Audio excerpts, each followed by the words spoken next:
Hola a todos y bienvenidos a un nuevo episodio del podcast de Dreaming Spanish, un podcast para personas que están aprendiendo español.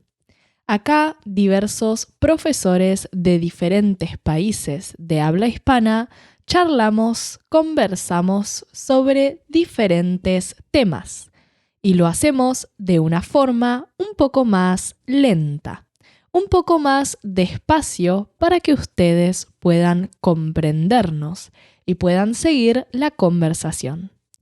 Pero si este nivel no es el mejor para vos, si necesitas algo un poco más avanzado o algo un poco más simple, podés ir a nuestra web, dreamingspanish.com, donde vas a encontrar miles de videos comprensibles en español desde el nivel súper principiante hasta el avanzado.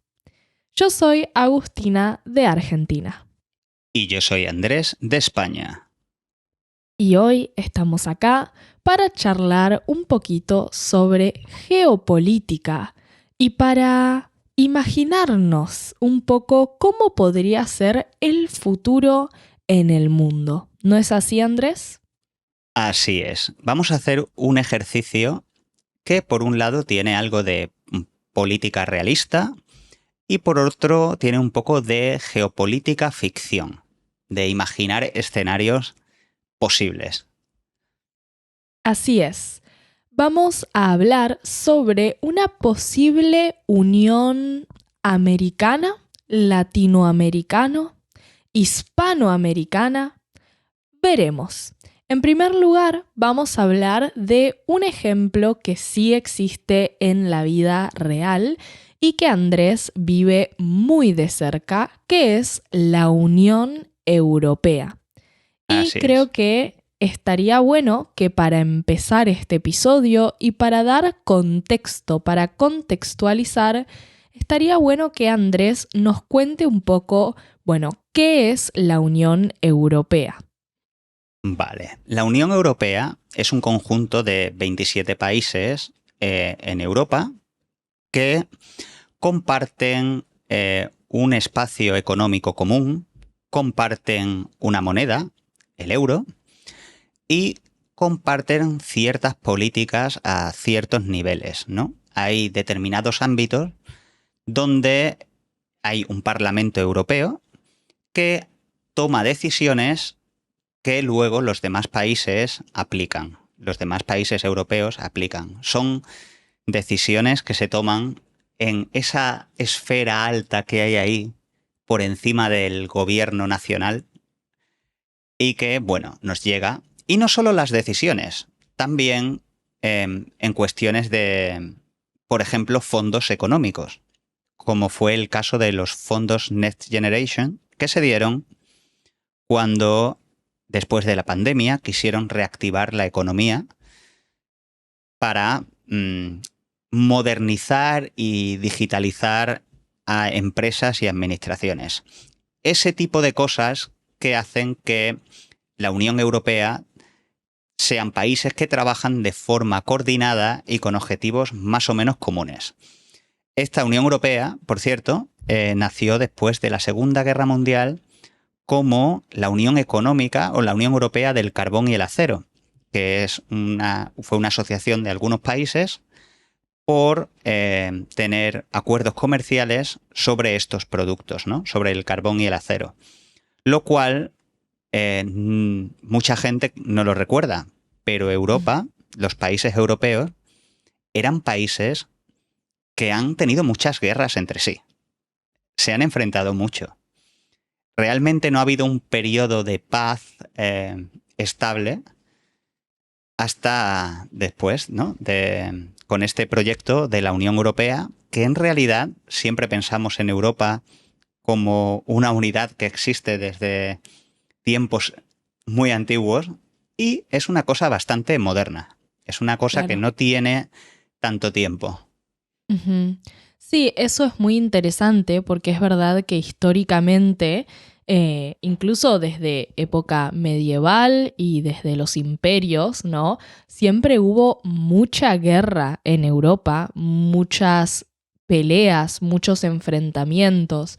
Y es interesante, como dijiste, que en realidad la Unión Europea, aunque con otro nombre en ese momento, Comunidad Europea del Carbón y del Acero, es interesante que nació en principio como un proyecto de paz, ¿no? Como una forma de controlar en conjunto estos dos productos, el carbón y el acero, porque eran recursos claves para la guerra. Entonces la premisa era, bueno, si entre todos los controlamos, nadie le puede declarar la guerra al otro porque necesita carbón y acero y no puede tomar decisiones unánimes, sí. claro, unilaterales en base al carbón y el acero.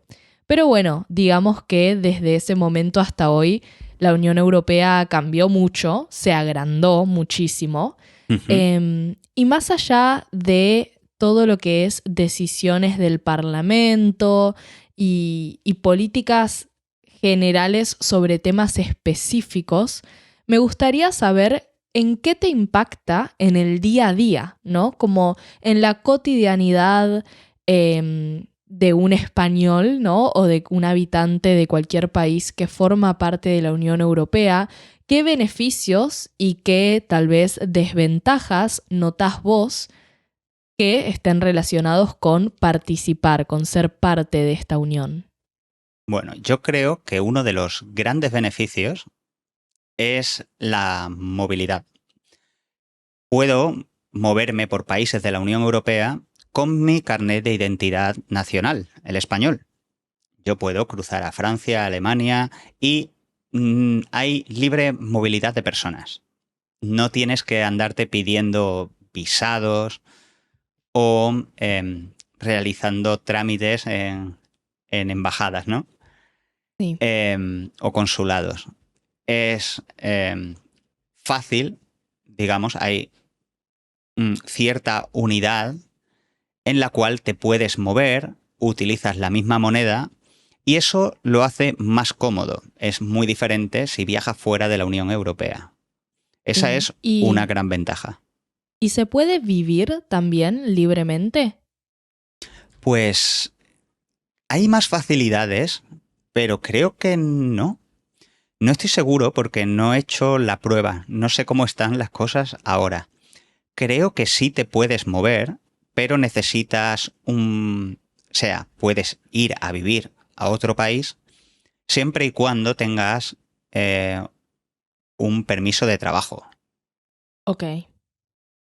Pero no lo tengo muy claro. No lo tengo muy claro. Por ejemplo, si yo me fuese a vivir a Portugal, creo que necesitaría demostrar que tengo un trabajo allí. Pero sí me puedo quedar un tiempo largo. Ok. Bien. Bien.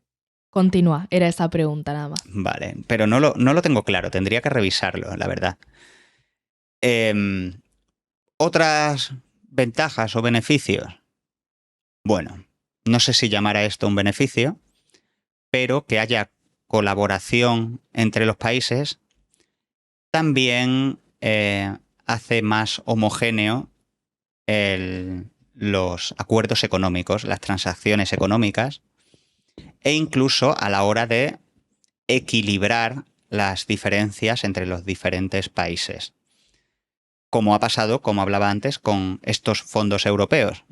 Es decir, la Unión Europea puede dar dinero a países que lo necesitan para iniciar determinados proyectos.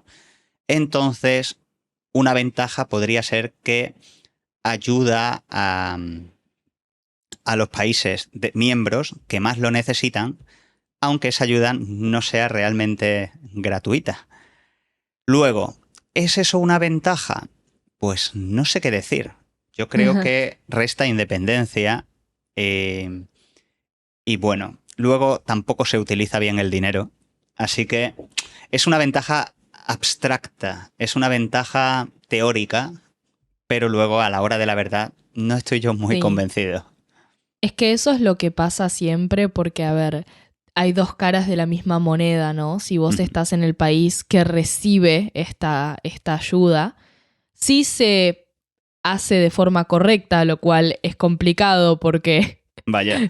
viste, que llegue la plata es difícil, ¿no? Pero bueno, si llega la plata y realmente se invierte en el proyecto, obviamente si sos ese país te va a gustar, pero si sos de los países que mejor les va y que más contribuyen, es como que estás financiando el desarrollo de otros países y es entendible también que a ciertas personas no le caiga tan bien eso, ¿no? Entonces es como siempre, dos caras de la misma moneda. Claro, el que tiene que dar dice, ¿para qué voy a pagar, no? Y sí, porque siempre va a haber unos que den más y otros que reciban más. Entonces, es como que tal vez varía mucho costo y beneficio de ser parte de la Unión Europea para diferentes países de la Unión Europea. No es para todos igual. Pero también hay otras cosas que se me acaba de venir a la cabeza. Por ejemplo, el sistema eléctrico, ¿vale? Uh-huh. Los sistemas eléctricos y otro tipo de sistemas que viene muy bien que sean internacionales, digamos que le dan mucha estabilidad a esos sistemas, también están regulados a nivel europeo. De manera que eso hace que no tenga cada uno un sistema distinto o una frecuencia diferente de funcionamiento. Para que se entienda más claro, lo voy a poner con el ejemplo de los racores. ¿Qué son los racores? Los racores son la pieza que sirve para enganchar mangueras, las que utilizan los bomberos, ¿no? Uh-huh.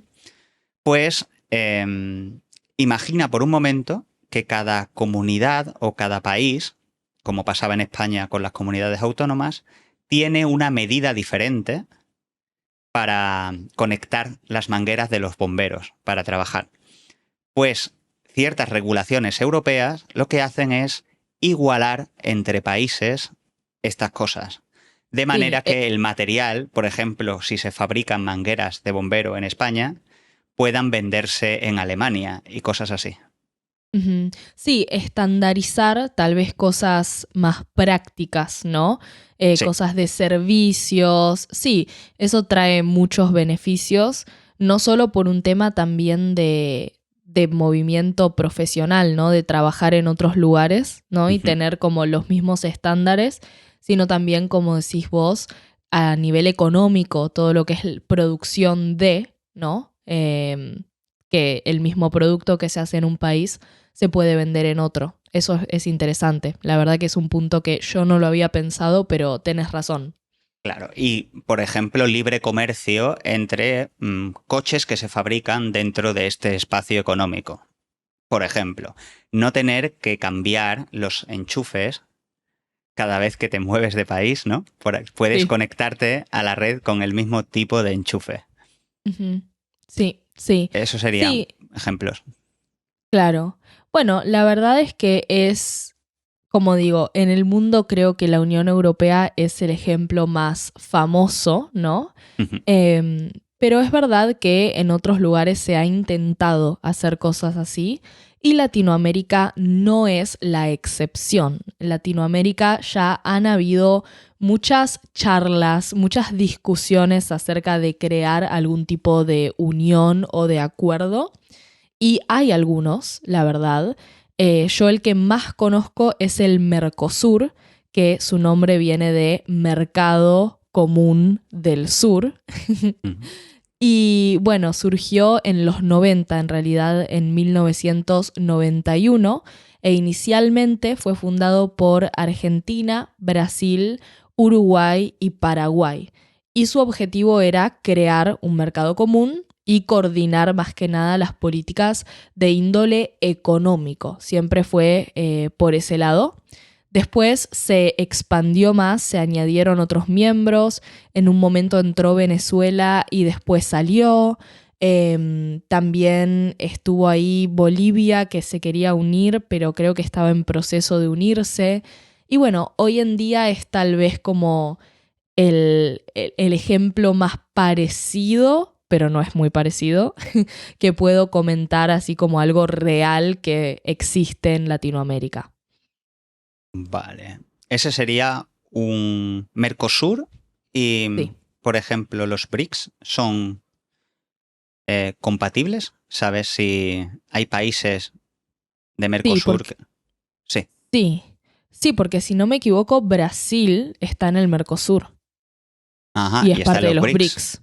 Ujú. Claro. Sí, sí, sí, sí, así que es compatible. Sí. Vale. ¿Y qué tipo de... ¿Tiene alguna ventaja práctica que tú puedas vivir en el día a día? A Porque ver, ¿seguís en Mercosur, Argentina? sí, Sí. sí. Ujú. A ver, sí, sí tiene.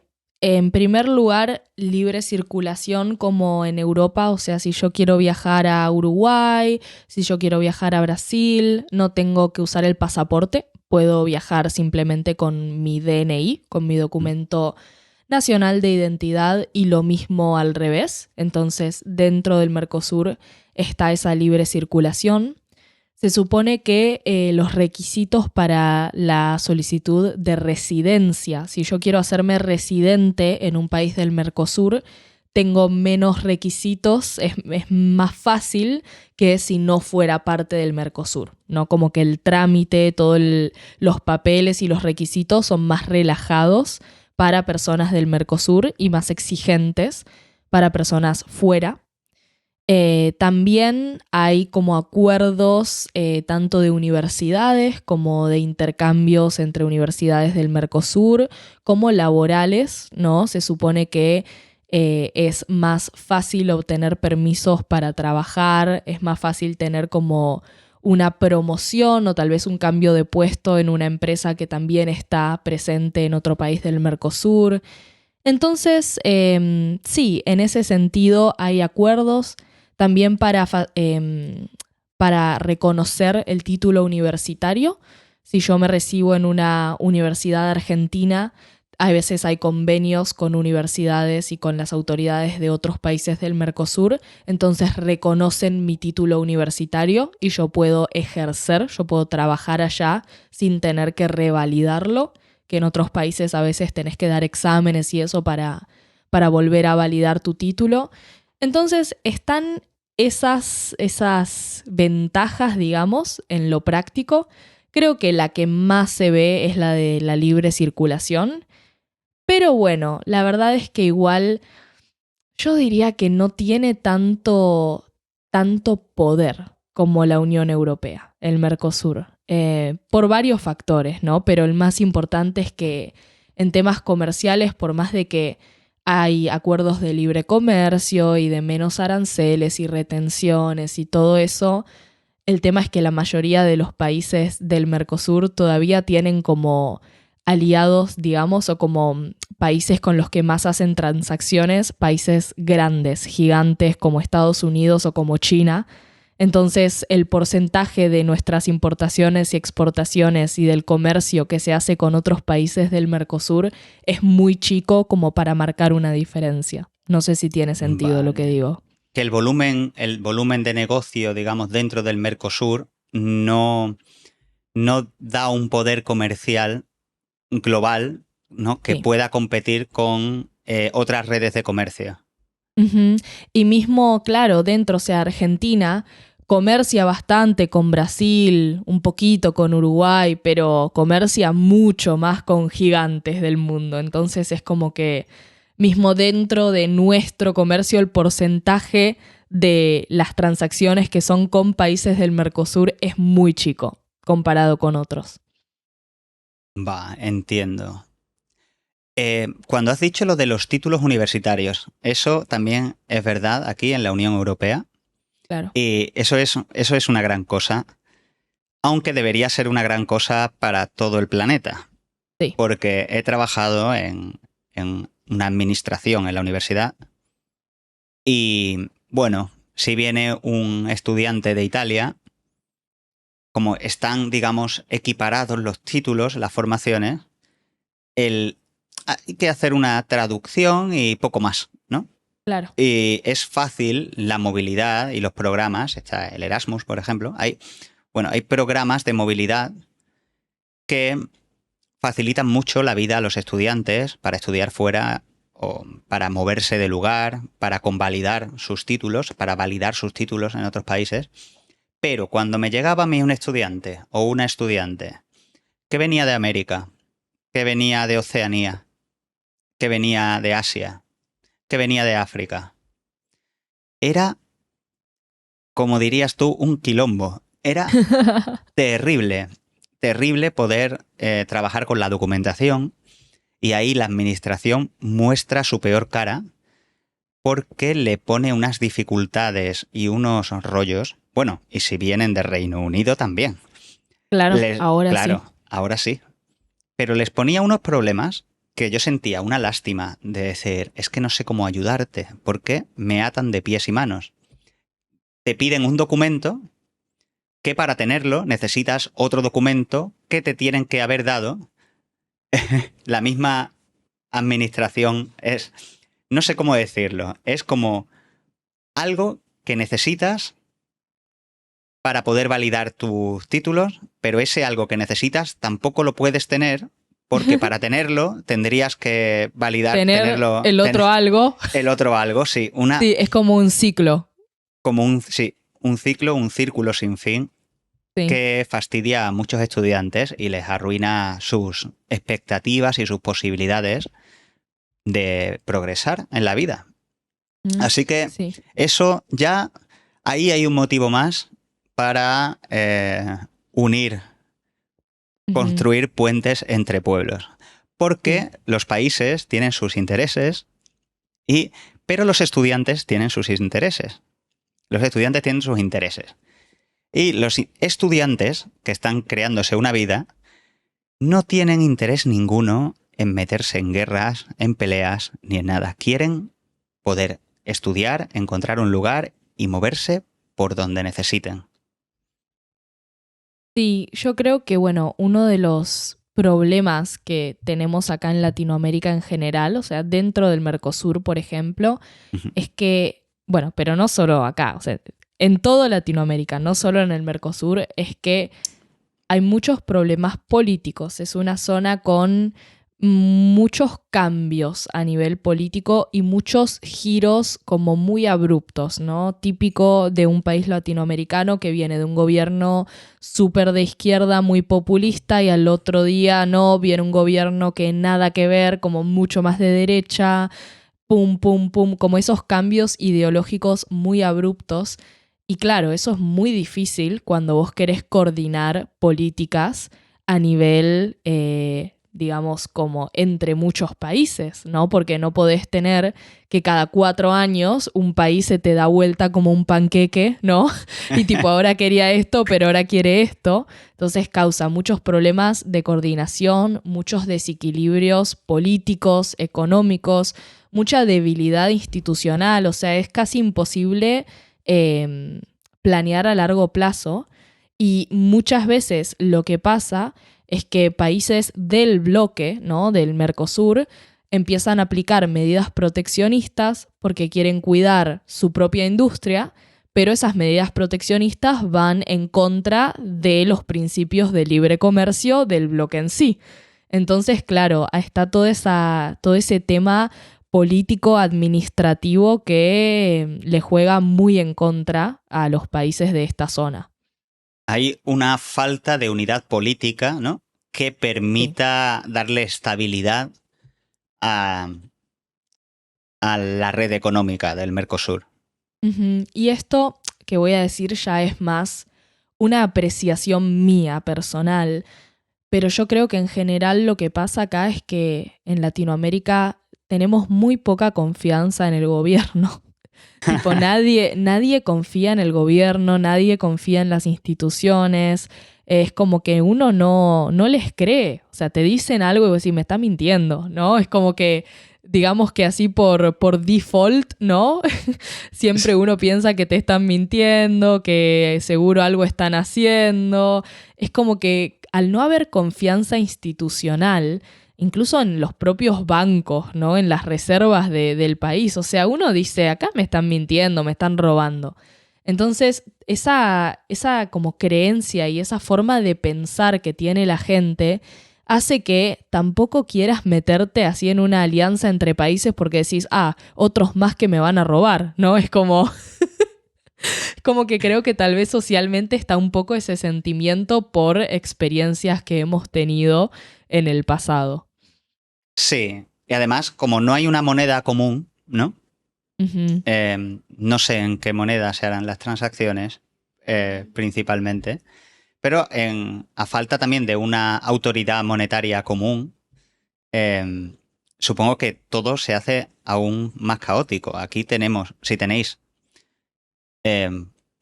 intereses políticos diferentes, intereses sociales diferentes, desigualdad, imagino, hay mucha desigualdad entre países. Aquí también la hay. Lo que pasa es que es una desigualdad menos ofensiva, digamos. Es una desigualdad menos bestia. Sí. Pero sí, hay muchas fuerzas que parece que juegan en contra de que podáis funcionar como un reloj al unísono, ¿no? Como algo que vaya al unísono, como una orquesta que toca junta. Sí, total. Y bueno, esto que decís de la desigualdad es algo a tener en cuenta, porque es verdad que por más de que dentro de todos los países hay desigualdad ya de por sí, porque es algo que siempre está, ¿no? Uh-huh. Entre países hay desigualdades muy grandes, muy, muy grandes. Entonces, si vos de repente hicieras una unión latinoamericana con libertad de movimiento, habría unas olas inmigratorias muy fuertes, unas tendencias migratorias muy fuertes, muy rápido, y claramente yo creo que el sistema no podría soportar eso tampoco. Entonces es como que se necesita tal vez una base más sólida en ese sentido, porque si no colapsaría el sistema. Venezuela, por ejemplo, se quedaría vacía de inmediato, ¿no? Sí, Irían más todos. o menos ya está. Sí. Hay un montón. Ya hubo. Esa ola estuvo, por ejemplo. Pero sí, sería como todavía más fuerte. Claro. Pues esos son Sí. impedimentos importantes, la verdad.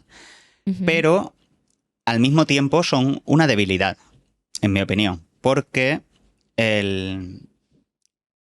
hay bases que también favorecen como pueden ser la unidad cultural y de idioma.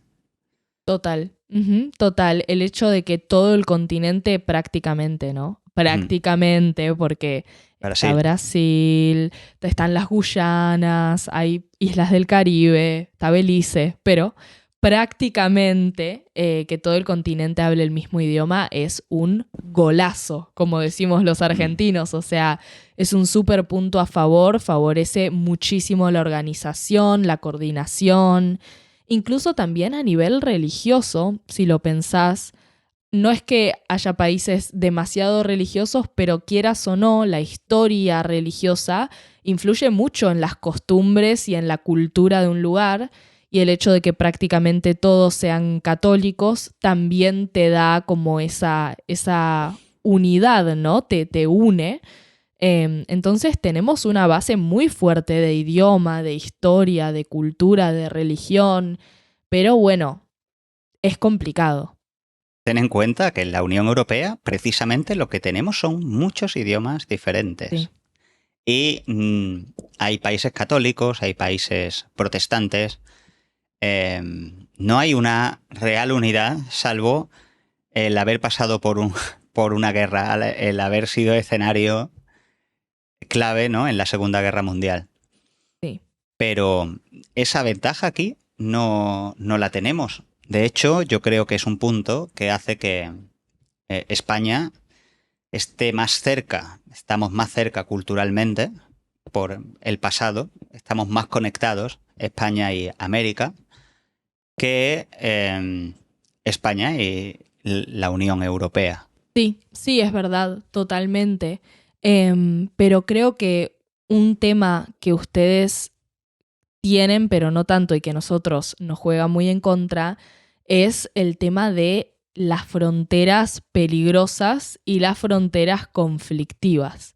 Ajá. Digamos que en América hay muchas fronteras en donde hay mucha delincuencia, en donde hay mucho narcotráfico, y de la nada, digamos, abrir la libre circulación, yo creo que sería todo un tema, ¿no? Porque tenés ese componente, ¿no? de fronteras jodidas, ¿no? Con conflictos bastante grandes que, si se dejan de controlar, también podría causar algunos problemas. Y tal vez ustedes eso tanto no lo tienen. Sí, no lo tenemos en las fronteras internas, tanto no ocurre. Bueno, hay algunos lugares, pero bueno, también te lo puedo plantear al contrario. Esas fronteras son conflictivas y son puntos calientes porque hay una frontera. Sí, pero, a ver, digamos que el país que no tiene tal vez ese tipo de crimen o que no tiene tanta presencia de drogas, necesita esa frontera. Porque si no está la frontera, le van a entrar todos. Claro, ahí ya es una cuestión también de seguridad, de lucha contra la corrupción, Sí. de tener instituciones fuertes que puedan combatir la delincuencia y también cortar esas puertas giratorias entre el crimen organizado y la política, entre el crimen, digamos, común, que conocemos como común, y el crimen de cuello blanco de las industrias, de las grandes empresas y de los estados, que al final se permiten y se dan dinero, se colaboran de alguna manera, se enfrentan, pero también colaboran por debajo de donde se ve, ¿no? Total. Y que sin acabar con eso, todo lo que hablemos o intentemos no prosperaría hacia ninguna parte. Sí, y también algo a tener en cuenta es que en el caso de América Latina tenés países con crisis de democracia como muy fuerte, ¿no? Tenés países con regímenes en donde todo indica que hay fraude, muy obvio, ¿no? Y en ese caso no podés tener un país sin democracia que forme parte de un acuerdo internacional así, ¿no? Y a otros niveles tenés países con una corrupción terrible, con demasiada inseguridad. Entonces, como vos bien expusiste, tenemos esas diferencias que son muy difíciles de manejar dentro de un mismo bloque. Es como que habría que buscar de alguna forma igualar un poco más las condiciones para poder pensar en una alianza de este tipo. Y de haber la alianza, de existir una América unida, una América Hispanoamérica, o sea, una Latinoamérica, le dicen muchos, ¿qué crees que sería la mayor ventaja? Vamos a imaginar, por un momento, conseguimos reducir desigualdades, conseguimos estabilizar políticamente la región, conseguimos eliminar la corrupción, que bueno, aquí en la Unión Europea también existe corrupción y aún Siempre. así hay una Unión Europea. Es más, existe corrupción relacionada con el hecho de que existe una Unión Europea. Pero, ¿qué ventaja, cuál crees que sería la principal fuerza de una América unida? No, justamente yo creo que es eso, es la fuerza, es el hecho de tener un bloque que en conjunto, por territorio, por población y por recursos naturales, muchísima atención ahí, porque la cantidad de recurso natural que tenemos en América es impresionante. Ya solo hablando del sur, tenemos casi todo el agua dulce del mundo, o sea, no, pero tenemos una reserva grandísima. Tenemos petróleo, o sea, hay de todo. Entonces creo que todos esos factores combinados, ¿no? La cantidad de población, el territorio, los recursos naturales, nos daría una posición de poder frente al resto del mundo, que hoy en día, como países individuales, no lo tenemos, ¿no? Y bueno, pasa lo mismo en la Unión Europea. Los países, Sí, si los mirás de a uno, sí, por ahí tenés a Francia, podés, ¿no? Como podés decir, bueno, tenés algunos países que por su militar, ¿no? Sus temas militares, armamento, comercio internacional tienen cierto poder, pero la realidad es que lo que los hace fuertes es la Unión Europea en sí.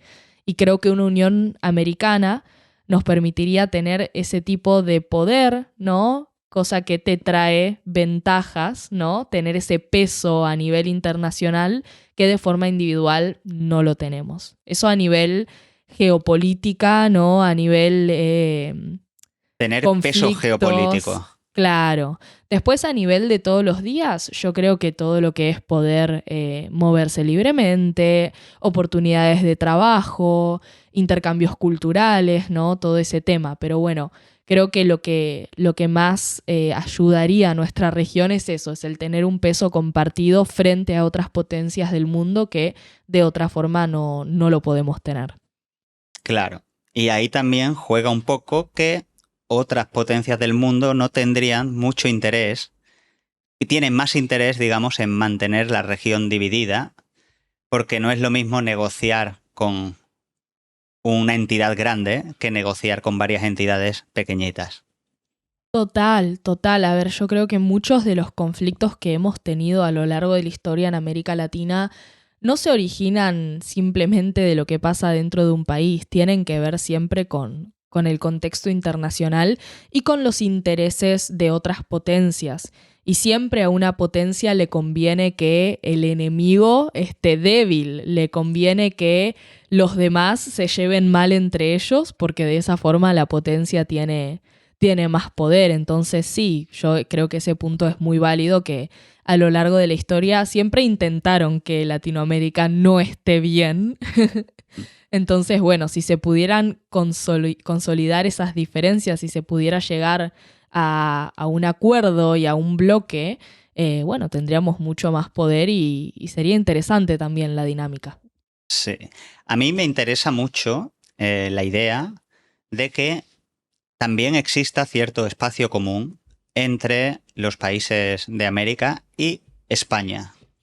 Por ejemplo, que los estudiantes desde México hasta la Patagonia puedan venir a estudiar aquí sin tener que hacer ese quilombo de papeles, ¿no? Que ya que compartimos el idioma y compartimos un pasado, también puedan de manera mucho más libre circular por aquí e igual en la dirección contraria.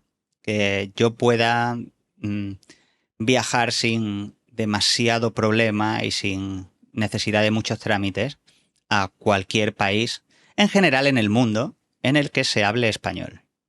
Claro, o sea, decís como tomar esa base cultural, ¿no? Y del idioma y armar como una alianza en base a eso. Sí, incluso el portugués entra ahí, ¿no? Todo lo que sea la iberofonía, el portugués y el español, y todos los países que compartamos lengua e historia. De alguna Siento manera, que... sí, de alguna manera eso nos traiga algún tipo de beneficio. Siento que es interesante, pero se tendría que plantear de cierta forma que, digamos, a ver, ¿cómo decirlo? Siento que hay muchos países de América que así como si les propones eso se opondrían porque les recordaría al Imperio Español, ¿no?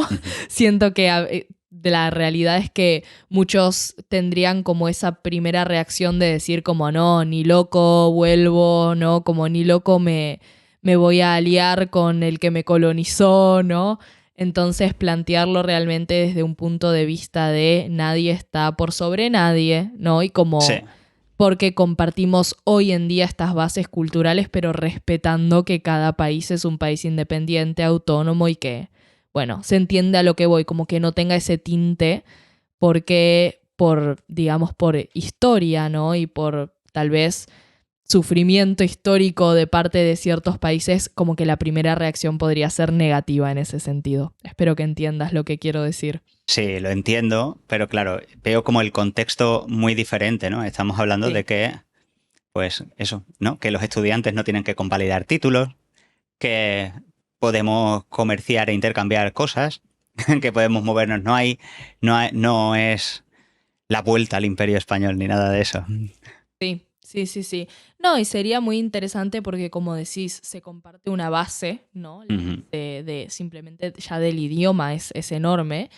Y somos muchos millones de personas de hablantes de español, que si hubiera un bloque así de aliados, ¿no? Sería como muy potente, mucho poder de nuevo. Sí, y ahí, por ejemplo, como hablamos de si quién tendría o no poder se puede hacer muy horizontal y en cualquier caso por peso poblacional y por muchas cuestiones, México tendría quizá sería una fuerza principal, ¿no? O tendría quizá más representación incluso, no sé en tal caso, cómo se representaría, cómo sería la representación. Pero Sí. no es una unidad política. Estamos hablando de un espacio De libre comercio, sí. de libre comercio, de homogeneizar ciertas cosas para facilitar el movimiento entre personas. Ujú. Sí, sí. Para no Bueno, distanciarnos, personas que culturalmente estamos muy cerca. es verdad, es verdad. Creo que, bueno, hoy en día suena como algo no tan posible, pero hay que ver también a qué nos lleva el mundo moderno, porque la realidad es que la Unión Europea es nueva, pero no es tan nueva, ¿no? Se creó en un contexto o empezó a idearse en un contexto de completamente diferente a lo que vivimos hoy en día, ¿no? Y es como que todo evoluciona, el mundo evoluciona, la forma en la que se relaciona, el tipo de comercio, y hay que ver también cómo se verá el mundo y cómo serán estos tipos de acuerdos y alianzas de acá a 30 años, porque tal vez rompen con todo lo que creemos hoy en día. Bueno, la Unión Europea ya se está quedando vieja en algunas cosas y eh, también, por ejemplo, la relación con Estados Unidos ha empeorado, los propios socios de la Unión Europea se replican muchas cosas unos a otros, a veces no están tan unidos. Y también aquí bromeamos mucho con la Unión Europea. Nos parece que últimamente, solo está para, como decimos, un poco como para tonterías, ¿no? Claro. Para regular la manera que tienen que estar unidos los tapones a las botellas de plástico y una serie de cosas que la gente ridiculiza, ¿no? En su día a día. Ujú. Y además hay cierta noción, cierta idea de la soberanía que nos quita, ¿no? Parece que aquí, por ejemplo, llega un político, dice que va a hacer A, B, C, D en el país, llega al Ujú. poder, va a la Unión Europea y cuando vuelve, prácticamente dice, voy a hacer lo que la Unión Europea me diga que tengo que hacer. Claro, sí, sí, sí, sí. Sí, ese Sí, por sería... Sí. eso. Hay muchas cosas que replantearse, ¿no? También y que pensar a futuro.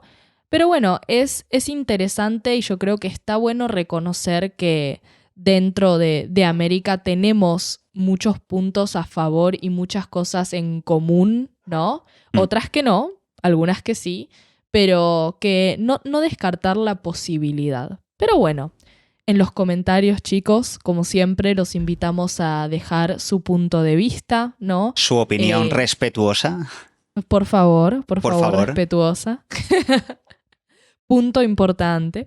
Y bueno, y a comentar qué les pareció. Como siempre, nosotros estamos acá teniendo una charla tranqui, no estamos diciendo qué se tiene que hacer, qué no se tiene que hacer. Esto es simplemente para charlar y para divertirnos, ¿no, Andrés? Sí, estas son las cosas de las que a veces hablamos tú y yo cuando estamos tomando un tecito, un mate. Sí, esta podría ser tranquilamente una charla de Andrés y mía así tomando unas tapitas, comiendo Sí, unas tapitas. y fuera de cámara, sí, Así así es. es. Pero bueno, Hacemos ficción e imaginación que hay que imaginar y hay que pensar en mundos posibles. así es muy interesante. Pero bueno, Chicos, chicos, les recuerdo que acaban de escuchar otro episodio del podcast de Dreaming Spanish y que en nuestra web dreamingspanish.com pueden encontrar miles de videos hablando de temas súper interesantes y desde el nivel súper principiante para los que recién empiezan a aprender hasta el nivel avanzado para los que ya casi pueden consumir contenido de nativos. Así que dreamingspanish.com y si les gustó este episodio, nos pueden dejar una reseña en Spotify o en Apple Podcasts. nos vemos pronto. Así es, nos veremos muy pronto en otro episodio. Chao, Chao, chao. chicos.